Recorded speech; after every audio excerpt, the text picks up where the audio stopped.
ପିଲାମାନେ ସମସ୍ତଙ୍କୁ ମୋର ଏହି ଚ୍ୟାନେଲକୁ ସ୍ୱାଗତ କରୁଛି। ତୁମମାନଙ୍କର ସାଧାରଣତନ୍ତ୍ର ଦିବସ ଉପଲକ୍ଷେ ଚତୁର୍ଥରୁ ସପ୍ତମ ଶ୍ରେଣୀ ପିଲାମାନଙ୍କ ପାଇଁ ଭାଷଣ ବା ବକ୍ତୃତା ପ୍ରତିଯୋଗିତା ରହିଛି, ଯାହାର ବିଷୟବସ୍ତୁ ରହିଛି ସାଧାରଣତନ୍ତ୍ର ଦିବସ ପାଳନର ତାତ୍ପର୍ଯ୍ୟ। ଏହି ବିଷୟକୁ ଆଧାର କରି ସୁନ୍ଦର ଭାଷଣଟି ପ୍ରସ୍ତୁତ କରିଛି। ତେବେ ଆସନ୍ତୁ ଭିଡ଼ିଓଟିକୁ ଆରମ୍ଭ କରିନେବା।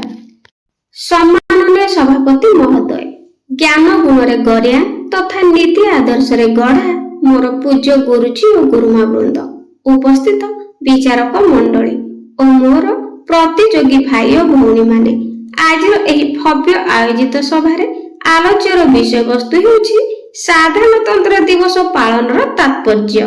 ମୁଁ ଉକ୍ତ ବିଷୟରେ ମୋର ସଂକ୍ଷିପ୍ତ ବକ୍ତବ୍ୟ ପ୍ରଦାନ କରୁଛି।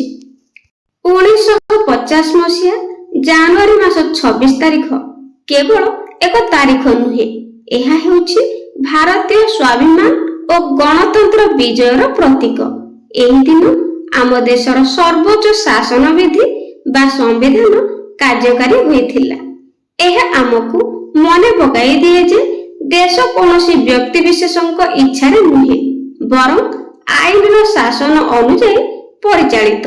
1947 ମସିହାରେ ଆମେ ରାଜନୈତିକ ସ୍ୱାଧୀନତା ପାଇଥିଲେ ମଧ୍ୟ 1950 ମସିହାରେ ସାଧାରଣତନ୍ତ୍ର ଦିବସ ଦିନ ହିଁ ଆମେ ଏକ ସାର୍ବଭୌମ, ସମାଜବାଦୀ, ଧର୍ମନିରପେକ୍ଷ ଓ ଗଣତାନ୍ତ୍ରିକ ପ୍ରଜାତାନ୍ତ୍ରିକ ଭାବେ ଆତ୍ମପ୍ରକାଶ କରିଥିଲୁ।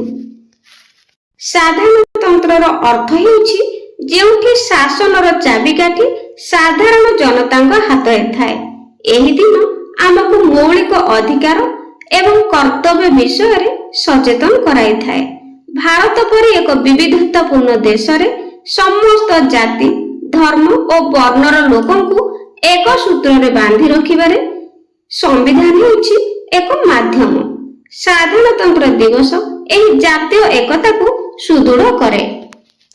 ଏହି ଦିନ ଆମେ ସେହି ମହାପୁରୁଷ ଓ ସଂଗ୍ରାମୀମାନଙ୍କୁ ଶ୍ରଦ୍ଧାଞ୍ଜଳି ଅର୍ପଣ କରୁ, ଯେଉଁମାନଙ୍କ ବୀରତ୍ୱ ଓ ତ୍ୟାଗ ଯୋଗୁଁ ଆଜି ଆମେ ଏକ ସ୍ୱାଧୀନ ଗଣତାନ୍ତ୍ରିକ ଦେଶରେ ନିଶ୍ୱାସ ନେଉଛେ।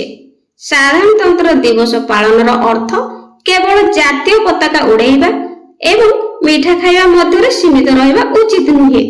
ସାଧାରଣତନ୍ତ୍ର ଦିବସ ପାଳନର ପ୍ରକୃତ ତାତ୍ପର୍ଯ୍ୟ ହେଉଛି ନିଜ ଦେଶର ସମ୍ବିଧାନକୁ ମାନିବା, ଦେଶର ଉନ୍ନତି ପାଇଁ ସଂକଳ୍ପବଦ୍ଧ ହେବା ଏବଂ ଜଣେ ସୁନାଗରିକ ଭାବେ ନିଜର ଦାୟିତ୍ୱ ନିର୍ବାହ କରିବା। ଶେଷରେ ମୁଁ ଏତିକି କହି ମୋର ବକ୍ତବ୍ୟ ଶେଷ କରୁଛି। ଜୟ ହିନ୍ଦ, ବନ୍ଦେ ମାତରମ୍। ପିଲାମାନେ ଭାଷଣଟି ପସନ୍ଦ ଆସିଥିଲେ ଲାଇକ୍ କରିବେ ଆଉ କମେଣ୍ଟରେ ନିଶ୍ଚିତ ଜଣାଇବେ। ଥ୍ୟାଙ୍କ